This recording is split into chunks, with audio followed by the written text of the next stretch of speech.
Buenas noches, que el Señor les bendiga. ¿Están bien? ¿Seguros? Vamos a abrir la Biblia, hermanos, en Jueces, capítulo 8. Estamos viendo este libro de Jueces en el Antiguo Testamento y nos quedamos en el capítulo 8, ya considerando algunos versículos. Y como siempre les hago ese pequeño repaso. Lo primero es ver la lista de los jueces que podemos ver enumerados en este libro.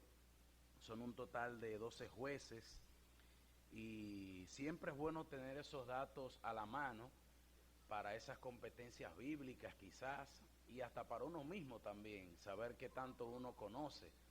En estos las primeras semanas con los muchachos en el colegio y aprovechando también justamente el mes de la Biblia, estamos considerando algunos datos interesantes, relevantes acerca de la Biblia, y es bueno saber, por ejemplo, que usted le preguntaran ¿cuál fue el primer juez de Israel?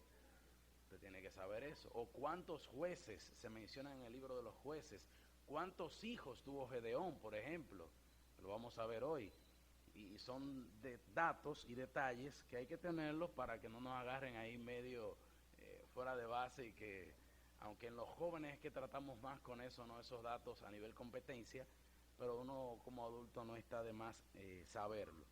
Así que ya vimos a Otoniel, vimos a Ahot, a Samgar, a Débora y Barak de manera simultánea, y estamos con Gedeón, este hombre guerrero que en su principio no fue un guerrero tan notable porque estaba escondido, y ya vimos el porqué.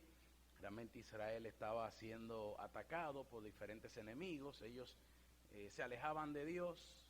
Dios les levantaba un enemigo para hacer que ellos se volvieran a Él. Les levantaba también un juez para que les ayudara a liberarlos. Ellos recibían la paz.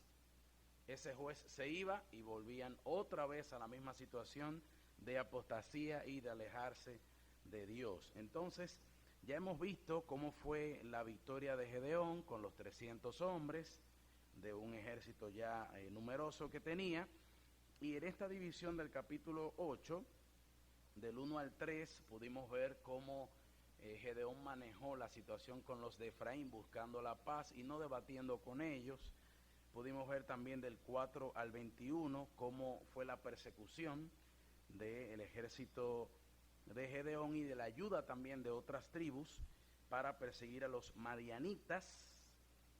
Y vamos a ver entonces ahora a partir del verso 22 hasta el final, verso 35, y vamos a considerar el rechazo de parte de Gedeón al reinado, a ser rey de Israel, el efod que él hizo y que fue un tropiezo para el pueblo, la duración de la paz que pudieron lograr, disfrutar, la muerte de Gedeón y la apostasía que no podía faltar, lamentablemente, de Israel. Así que vamos a leer desde el verso 22 hasta el final. Leemos la palabra del Señor de la siguiente manera. Y los israelitas dijeron a Gedeón: sé nuestro Señor tú y tu hijo y tu nieto, pues que nos has librado de mano de Madián. Mas Gedeón respondió: no seré señor sobre vosotros, ni mi hijo os señoreará. Jehová señoreará sobre vosotros. Y les dijo Gedeón: quiero haceros una petición, una petición, que cada uno me dé los zarcillos de su botín, pues traían zarcillos de oro, porque eran ismaelitas. Ellos respondieron: de buena gana te los daremos. Y tendiendo un manto, echó allí cada uno de los zarcillos de su botín. Y fue el peso de los zarcillos de oro que él pidió, 1700 siclos de oro, sin las planchas y joyeles y vestidos de púrpura que traían los reyes de Madián, y sin los collares que traían sus camellos al cuello. Y Gedeón hizo de ellos un efod, el cual hizo guardar en su ciudad de Ofra, y todo Israel se prostituyó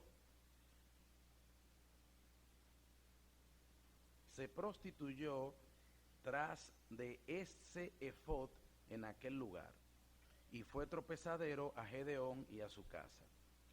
Así fue subyugado Madián delante de los hijos de Israel, y nunca más volvió a levantar cabeza. Y reposó la tierra 40 años en los días de Gedeón. Luego Jerobaal, hijo de Joás, fue y habitó en su casa. Y tuvo Gedeón 70 hijos, que constituyeron su descendencia, porque tuvo muchas mujeres. También su concubina, que estaba en Siquem, le dio un hijo, y le puso por nombre Abimelech. Y murió Gedeón, hijo de Joás, en buena vejez, y fue sepultado en el sepulcro de su padre Joás en Ofra de los Abieseritas. Pero aconteció que cuando murió Gedeón, los hijos de Israel volvieron a prostituirse yendo tras los Baales, y escogieron por Dios a Baal Berit. Y no se acordaron los hijos de Israel de Jehová su Dios, que los había librado de todos sus enemigos en derredor, ni se mostraron agradecidos con la casa de Jerobaal, el cual es Gedeón, conforme a todo el bien que él había hecho a Israel. Hasta aquí la lectura de la palabra del Señor. Vamos a orar. Padre nuestro, estamos muy agradecidos porque tú nos das esta hermosa oportunidad y el privilegio de estar en este lugar, abriendo tu palabra, considerando, Señor, esta historia bíblica para tomar aplicaciones para nuestras vidas. Y Señor, gracias porque podemos hacerlo libremente, sin ningún tipo de impedimento. Queremos poner en tus manos, Señor, este tiempo, que tú nos dirijas y que a la luz de tu palabra y por la guía de tu Espíritu, oh Dios, tú nos hables. Bendícenos y te damos gracias. En el nombre de nuestro Señor y Salvador Jesucristo. Amén. Bien, entonces estamos viendo aquí esta última parte ya de Gedeón, y como hemos visto en la lectura, ya estamos considerando las últimas cosas de la vida de Gedeón. Y hay tanto que podemos tomar para nosotros, cosas buenas, cosas malas que no deberíamos aplicar, y de las cosas buenas que sí podemos aplicar. Lo que primeramente vemos a partir del verso 2 es cómo Gedeón rechaza el reinado de Israel, o sea, ser rey de Israel. Recordemos que todavía Israel no había experimentado el tener un rey en su nación. Simplemente eran líderes, hombres que Dios levantaba, que guiaban al pueblo. Pero en medio de esa situación, Israel tenía sus ojos, y como es normal, en las otras ciudades y en los otros países de su alrededor, donde la mayoría también tenía sus reyes, y ellos posiblemente veían las cosas que acontecían en esos países y querían ser igual a ellos. Pero Dios había establecido que Él sería el Dios y el Rey de la nación. Pero ellos querían otra cosa. Dios tenía su voluntad para ellos, pero ellos deseaban otra cosa. Entonces vemos aquí que los israelitas vienen a Gedeón y le hacen una petición. Y uno podría decir, no sería una petición descabellada, porque es un hombre brillante, es un hombre valiente, es un hombre que con 300 hombres derrotó a un ejército de unos 135,000 personas, soldados, preparados.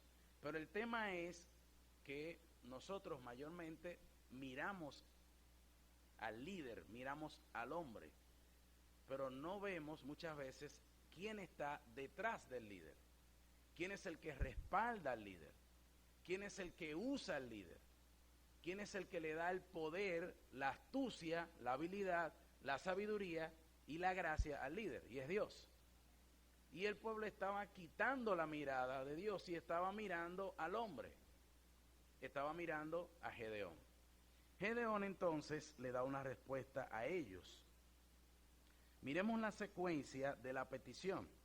Ellos le dicen, no solamente queremos que seas tú nuestro rey, sino que así como hacen otras naciones, que después que ese rey muere, la secuencia del reinado pasa al hijo y así a toda la descendencia, queremos que tú seas nuestro Señor, queremos que tú seas nuestro rey, pero también tu hijo, o sea, te damos la garantía de que tu descendencia es quien va a reinar en nuestro pueblo.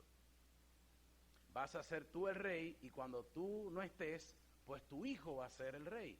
Y después le dicen, no solamente tu hijo, sino también tu nieto. O sea, está la descendencia garantizada. Están todos los privilegios. Y podemos considerar ciertamente que este hombre tuvo el valor de rechazar y mirar quién era el que debía ser el rey del pueblo. Él le da una respuesta. Y en esa propuesta, ellos le dan la razón por la cual se acercan a él y le dicen, tú nos has librado de mano de Madián. Pero no fue Gedeón que liberó al pueblo de Israel de los madianitas. Fue Dios. Humanamente era imposible lo que se había logrado. Fue un milagro del cielo que aconteció allí. 300 contra 135,000.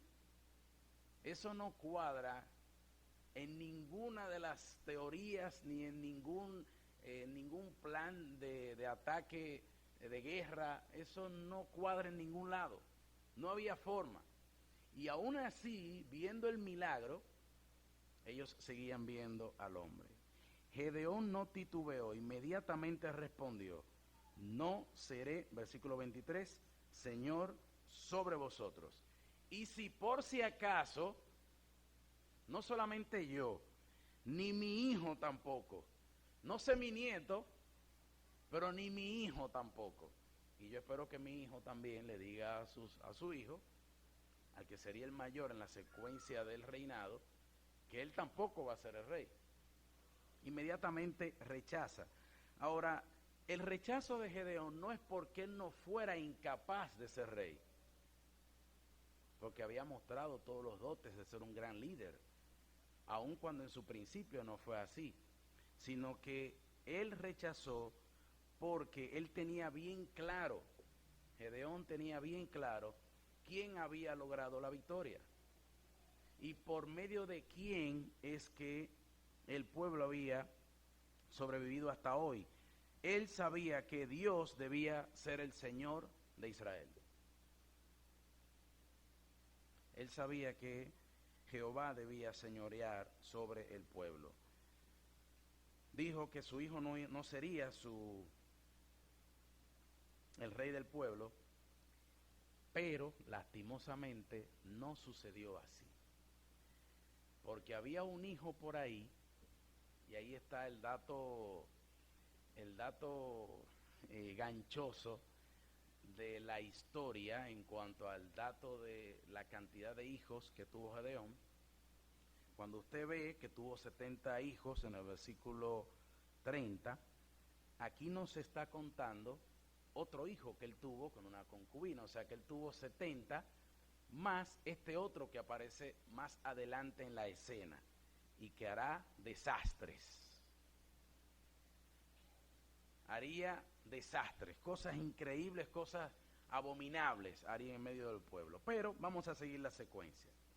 Aquí está Gedeón, muy bien, perfectamente, de una manera brillante, reconociendo que Dios debía reinar en el pueblo. Pero el pueblo no entendía, escuchó por un lado, le entró por un oído, pero le salió por el otro, porque iba a continuar buscando un rey. Y más adelante lo iba a hacer así. Pero no solamente iba a estar buscando un rey, sino que su corazón constantemente iba a seguir siendo desviado de la adoración a Dios. Porque una cosa es reconocer que Dios es mi rey y otra cosa es rendir todo mi ser al Dios al cual le debo todo. y que ese Dios no va a compartir su gloria con nadie. Entonces Gedeón rechaza el reinado, pero en el versículo 24 podemos ver cuál es el tropiezo que viene delante del pueblo. Gedeón rechaza y él continúa hablando. Y les dijo Gedeón: quiero hacerles a ustedes una petición, que del botín que ustedes tomaron de los madianitas, saquen todos esos zarcillos de oro y me los traigan. Y yo voy a hacer algo para ustedes. Traen todos esos zarcillos, todos esos aretes, y los madianitas eran, y si usted lo ve ahí en el versículo, ahí mismo el 24 al final, que estos madianitas eran ismaelitas, y esos ismaelitas serían los hijos de nada más y nada menos que de Ismael, que fue el hijo, permítame la palabra, inventado de Sarai y de Abraham. Inventado porque la misma historia apoya de que Dios dijo: no es en Ismael que te voy a hacer de una nación grande y que vendrían las promesas y la descendencia tuya. Es un hijo tuyo y de Sara, que antes se llamaba Sarai, y Abraham, que antes se llamaba Abraham. Entonces, por la falta de fe, Sarai le propone, como era a nivel cultural, lo que se podía hacer en ese entonces, culturalmente se podía, en el cual el amo de la casa, si en el hogar no habían hijos, se hacía un acuerdo con la criada, en este caso Agar, y tuvieron intimidad, y ella entonces cuando iba a dar a luz, lo daba en los muslos de la dueña de la casa, y se recibía como ese hijo, como parte del matrimonio. Dios le dijo a Abraham: es un hijo tuyo y de Sara. Pero Sara le hace la propuesta a Abraham, y no sabemos cuántas veces le habrá propuesto Sara a Abraham: Abraham, que Dios prometió, y el hijo no llega, y vuelve otra vez, hasta que Abraham decide. ¿Cuántas cosas, hermanos, tenemos que tener nosotros, y cuánto cuidado debemos tener nosotros en nuestro hogar, sabiendo posiblemente la revelación de parte de Dios y lo que Dios en su momento nos ha prometido, como en este caso como matrimonio, y cómo por un desliz en la falta de fe se provoca y se puede producir un problema tan grande.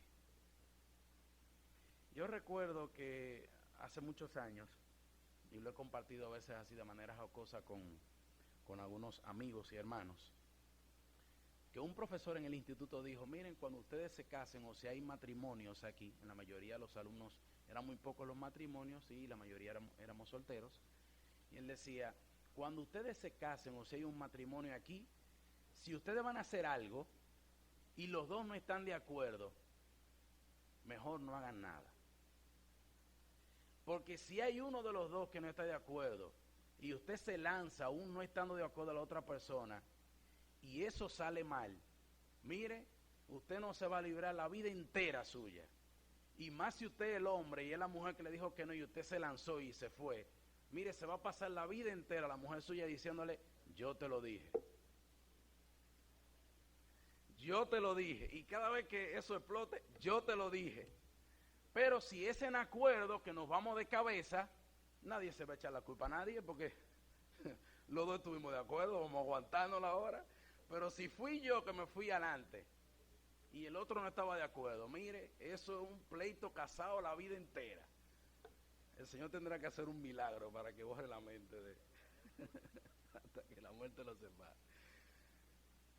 Entonces no sabemos, el texto no dice si Abraham estaba de acuerdo sí o no.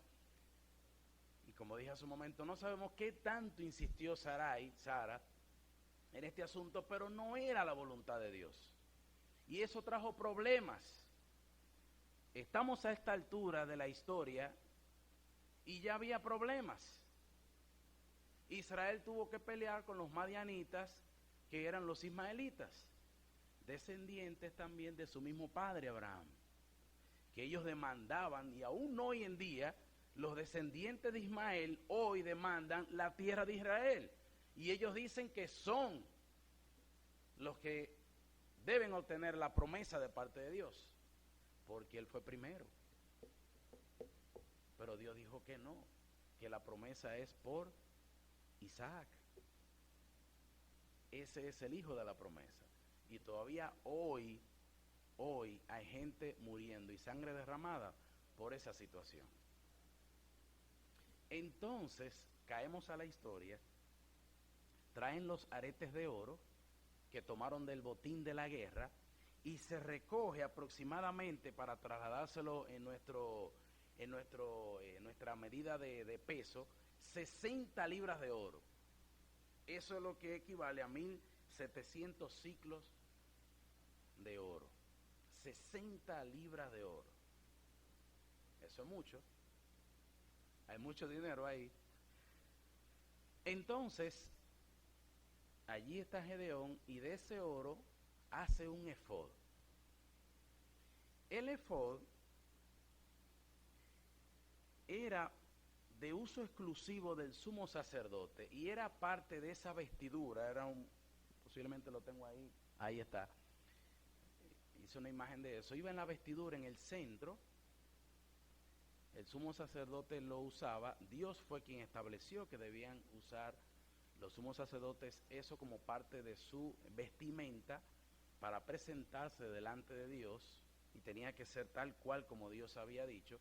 Pero Dios nunca dijo que el pueblo debía adorar a ese efod, porque era parte de la vestidura y era parte del sumo sacerdote, del representante de Dios. Pero el pueblo obstinadamente seguía mirando al hombre y mirando algo para adorar. Pero mirando esta situación, hicimos la comparación de lo que estaba pasando aquí, de dónde surgió con Abraham y Sara.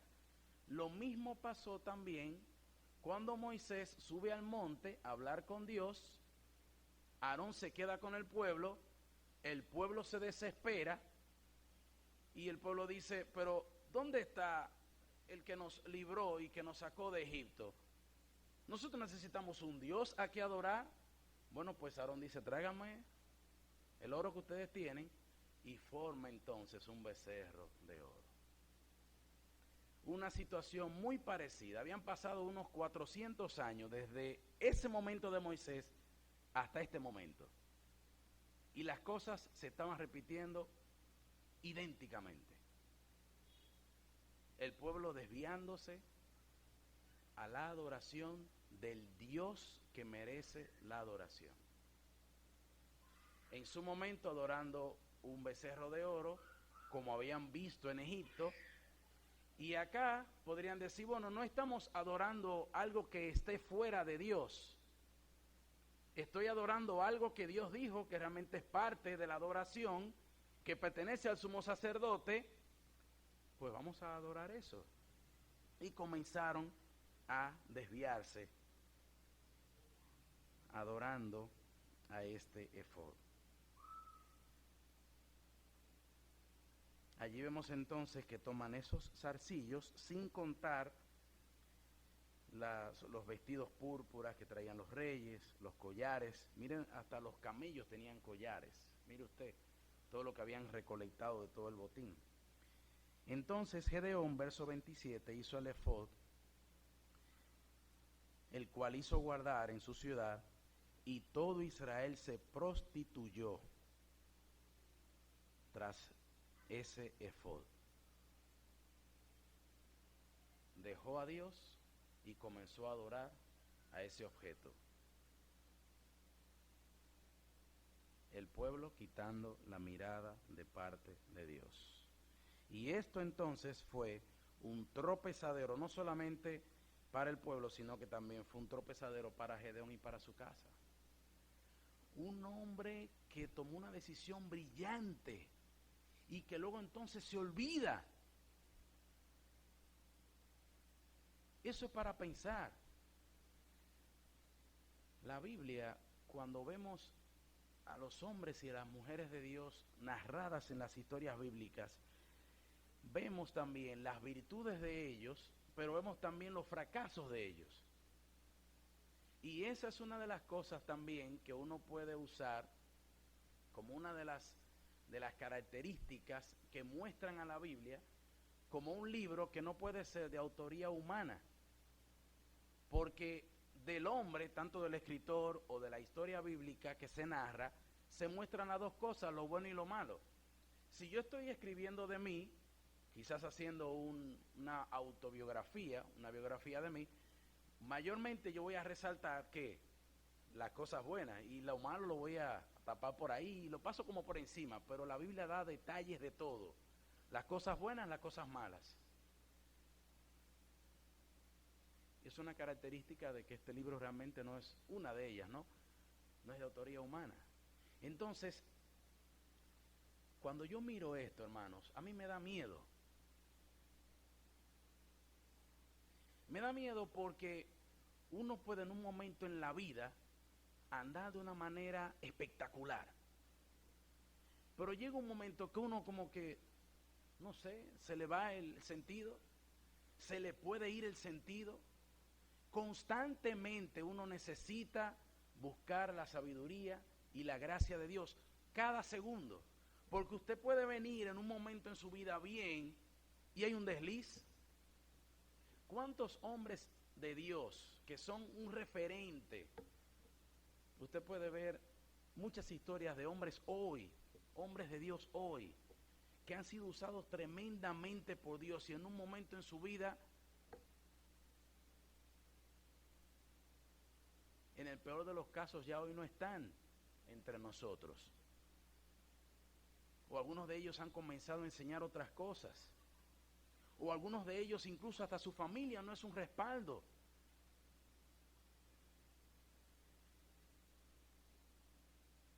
Este hombre tomó una decisión brillante, pero después, más adelante, llevó al pueblo a la perdición, a desviarse de Dios. Produce un objeto, parte de la adoración, para que adoren a ese objeto, pero no era el objeto, era el dueño del objeto la adoración. No nos narra la historia, el por qué sucedió esto, pero usted tome la parte que le corresponde. El cuidado que debemos tener, el saber que todo en la vida cristiana, el desarrollo, el testimonio, el servicio a Dios, es algo serio. Y que el enemigo, hermano, va a ir por usted y por mí. Va a querer tirar por el suelo su vida espiritual, el testimonio suyo, el de su familia, el de la iglesia, todo, lo quiere destruir todo.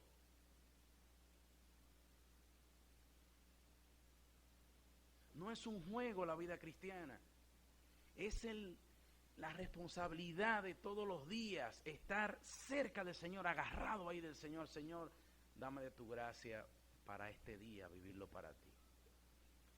Y que yo no sea un tropiezo, porque fue tropezadero esta decisión de este hombre para todo un pueblo. Una gran victoria. Alguien dijo que cuando hay una gran victoria en su vida cristiana, prepárese, porque posiblemente viene un gran ataque. Y no es para tener miedo, porque sabemos que nuestro Dios es más grande, pero es saber la responsabilidad que tenemos todos los días. Puede ser cansador, puede ser rutinario, pero todos los días necesitamos buscar en serio a Dios para que nos guarde, que guarde nuestra vida en primer lugar, nuestra familia en segundo lugar, nuestra iglesia, porque sin familia no hay iglesia.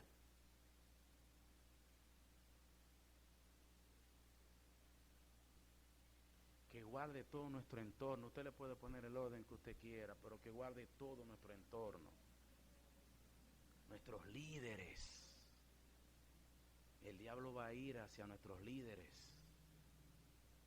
mencionábamos los líderes nuevos que se han levantado, que estaban ahí, pero que ahora han sido reconocidos, pero el diablo va a ir por ellos ahora. Oremos por esos líderes nuevos, oremos por nuestros líderes, para que el Señor los guarde, sus familias, sus hogares, sus vidas, su testimonio, porque los de afuera están buscando un pretexto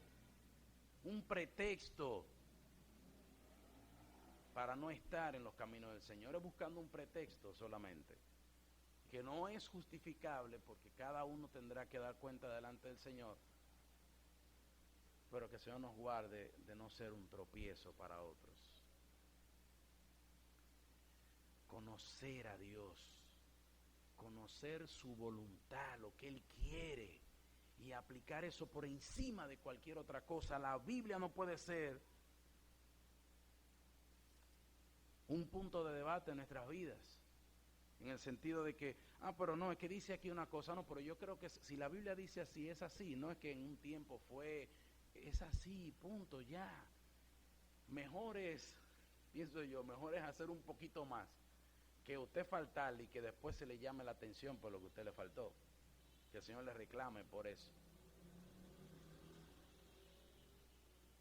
Es mejor siempre un equilibrio, pero a veces es mejor dar una milla extra y no que nos falte y que eso sea un tropiezo. Tenemos que orar, hermanos, orar, amar nuestra congregación, los hermanos, orar los unos por los otros.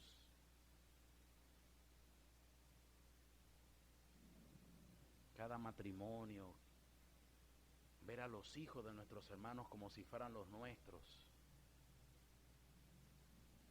que son los muchachos que van a seguir creciendo y de ahí va a seguir. Por eso le decía, sin familia no hay iglesia, porque somos una familia y vamos a seguir creciendo y los niños van a seguir creciendo y vendrán con nosotros y seguirán siendo los líderes del mañana, y ellos se casarán y tendrán sus hijos y sus hijos seguirán si el Señor no viene. Cuidemos nuestras familias, cuidemos nuestros hogares. Nuestro hermano Israel insiste muchas veces en el devocional y el tiempo con nuestros hijos. No es la escuela dominical, no es el club bíblico, no es conexión juvenil, no es el culto, no es estudio bíblico, es la enseñanza en la casa. Nuestra responsabilidad de que ellos amen al Señor. ¿Cuántos hombres de Dios que son un ejemplo, pero muchos de sus hijos están lejos de los caminos del Señor? Oremos por esos hermanos para que sus hijos estén en los caminos, que respalden el testimonio de sus padres, y que nosotros, nuestros hijos que van creciendo, que el Señor los guarde también. Quiero insistir en eso, hermanos, es delicado, es importante. La familia es importante. Este hombre Gedeón puso su cara por sus hijos, pero uno solo hizo un desastre, Abimelech.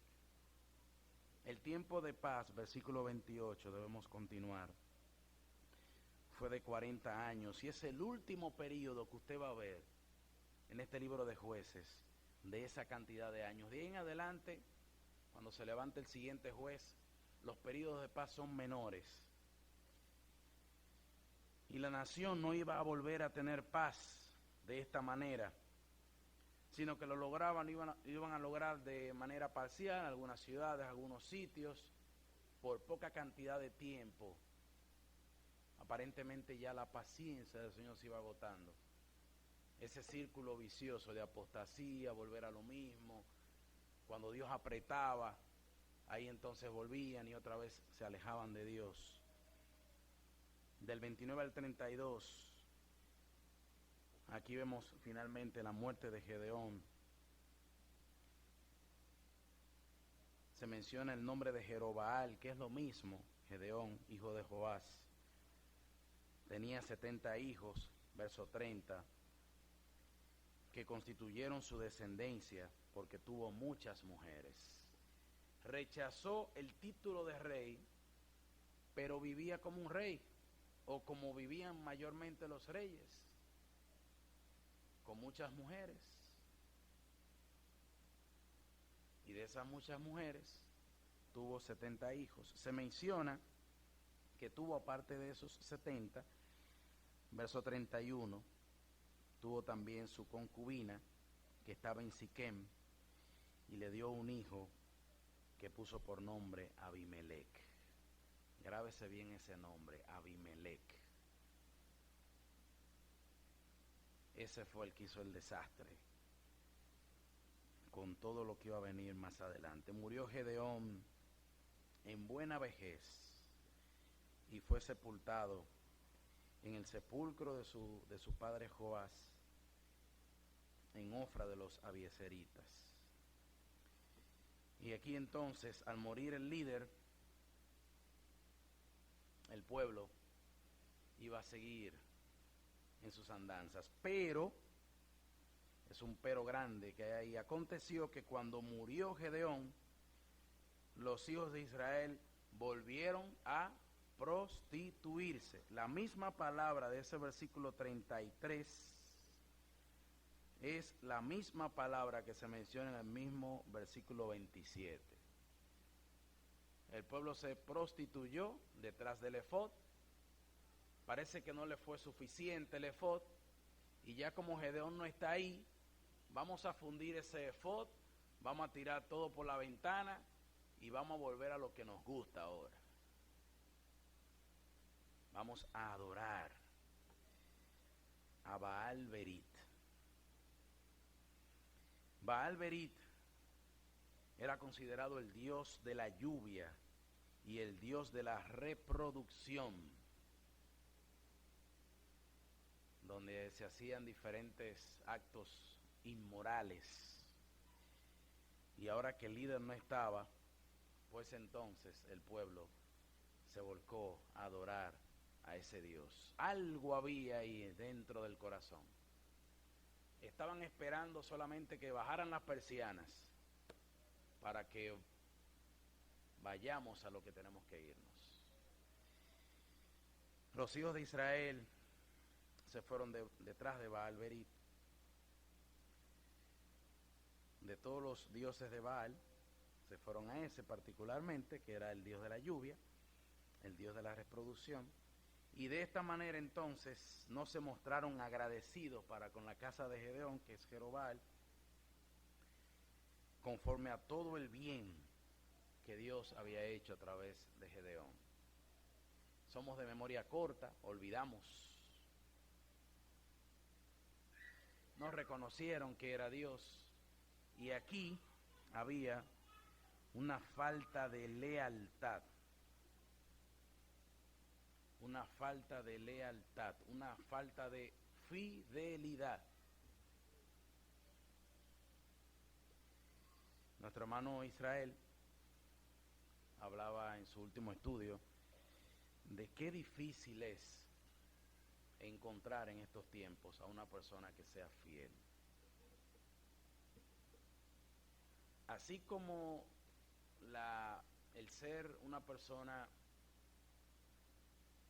honesta y ser una persona íntegra, así la fidelidad lo hallamos de una manera muy escasa en estos tiempos, donde muchas veces usted puede pensar que una persona está seguro usted con eso que le va a hacer, pero lamentablemente le falla. La fidelidad está en peligro de extinción en estos días. Mencionábamos hace un momento las familias y cómo lastimosamente entre el pueblo de Dios, los matrimonios también,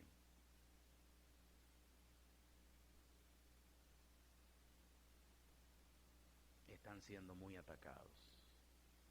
Lo que en su momento fue hasta que la muerte los separe, como mencionaba nuestro hermano York hace un momento, y lo que en su momento fue en la abundancia, en la prosperidad y en la escasez, lo que en su momento fue en la salud y en la enfermedad, hoy en día se ha convertido en el primer problema o el primer tropiezo que aparezca.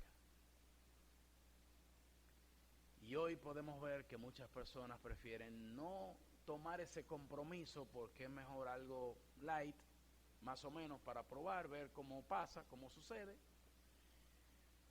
Y si nos va bien, pues entonces después damos el siguiente paso de aquí a 20, 30, 50 años, no sé, 10 años. Pero no fue así como Dios lo estableció.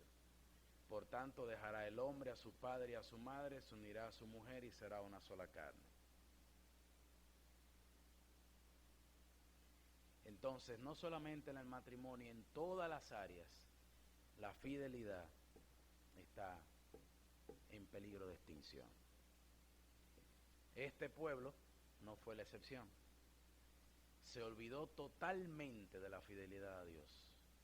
No solamente lo mostró cuando el líder murió, sino que aún estando en vida, lo mostró, pues adoraron el efod, que el mismo líder hizo.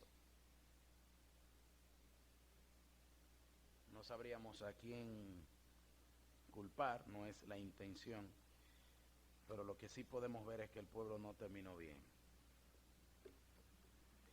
No terminó bien porque le faltó a Dios. Se olvidó de su fidelidad, se olvidó de que Dios siempre había sido fiel, pero ellos no habían sido fieles. Nosotros no somos la excepción. El Señor siempre es fiel, aun cuando nosotros no somos fieles. Y qué bueno es que ese coro dice, Dios contesta la oración porque Él es fiel. No si le somos fiel como en su momento se cantaba, porque Él es fiel. Porque si es por nosotros, se cae todo ahí mismo. Hermanos, seguiremos en el capítulo 9, si el Señor así lo permite. Cosas para pensar. Que el Señor nos guarde, que el Señor nos ayude. Oremos por nuestra congregación, por nuestros líderes, cada familia aquí representada. Oremos por otras congregaciones también. Recuerde que nos veremos todos allá en el cielo.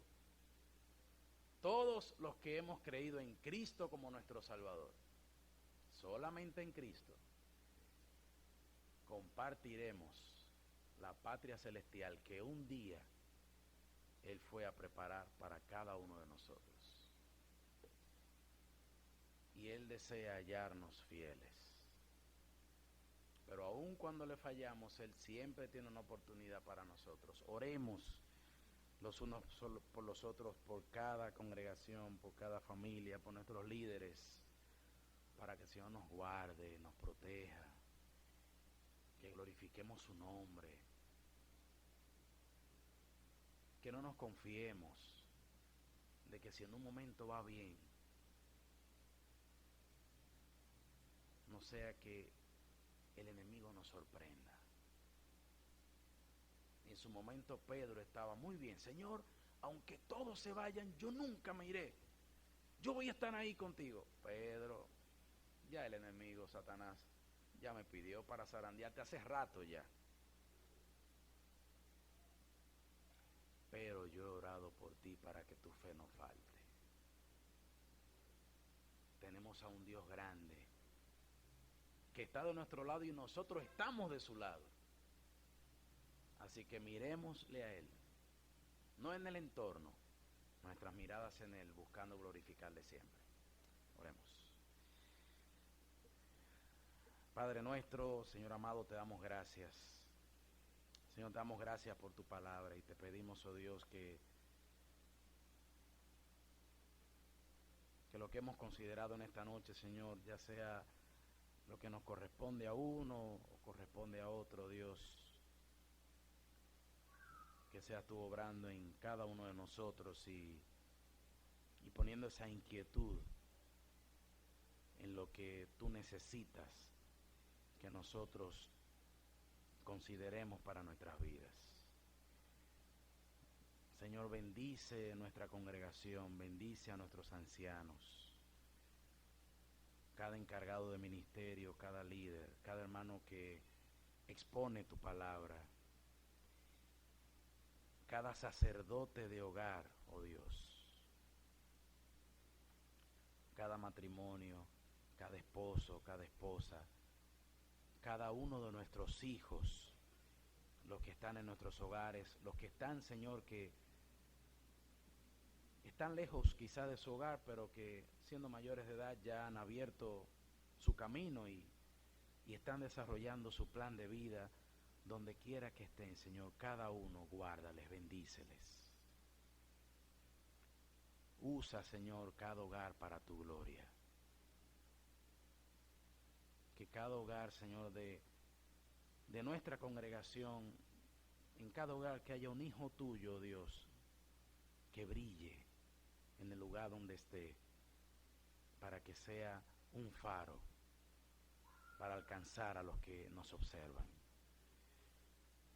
Señor, guárdanos, protégenos, bendícenos, úsanos para tu gloria. Y pedimos, oh Dios, por nuestros hermanos que han visto partir un ser querido, Dios, que seas tú consolándoles, que seas tú con ellos. También por nuestra hermana Maribel, nuestro hermano Pedro, que están de cumpleaños. Bendice sus vidas, sus hogares. Y cada uno en particular, oh Dios, te necesitamos hoy más que nunca.